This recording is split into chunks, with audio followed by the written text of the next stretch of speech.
Imagine you're a soldier, and your commander orders you to ride your horse straight into a wall of enemy cannons.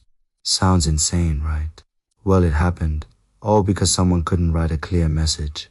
This is the story of the charge of the Light Brigade, one of history's dumbest decisions. Let's set the scene. It's 1854, the Crimean War. Britain is fighting Russia, and things are tense.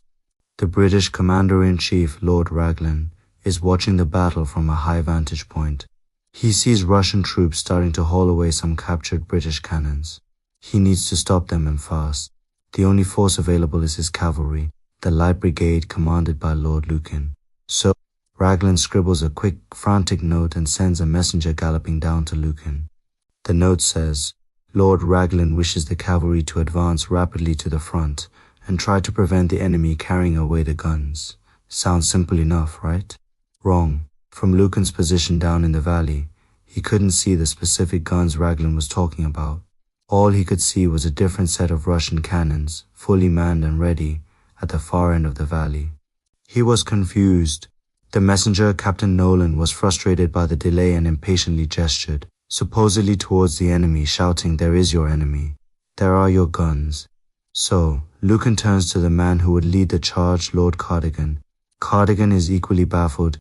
He points out that charging directly at a fortified artillery position seems like a terrible idea, but Lucan insists it's a direct order from the top. A famous exchange happens where Cardigan says, "But allow me to point out to you that there is a battery in front, battery on each flank, and the ground is covered with Russian riflemen."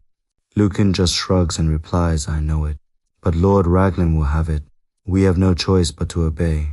And so, with a heavy heart and a sense of doom, Cardigan leads the Light Brigade around 670 men straight into what became known as the Valley of Death. As they galloped forward, the Russian gunners on three sides couldn't believe their luck. It was like a shooting gallery.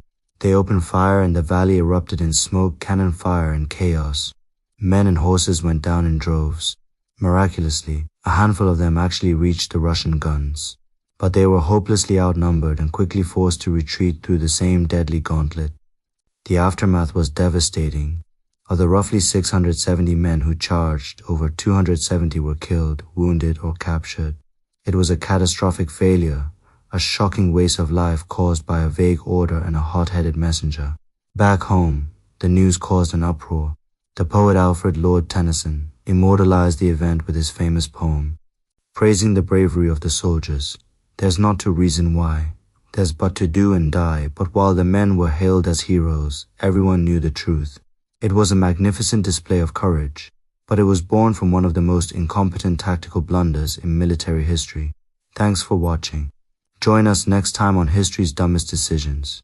Don't forget to like and subscribe.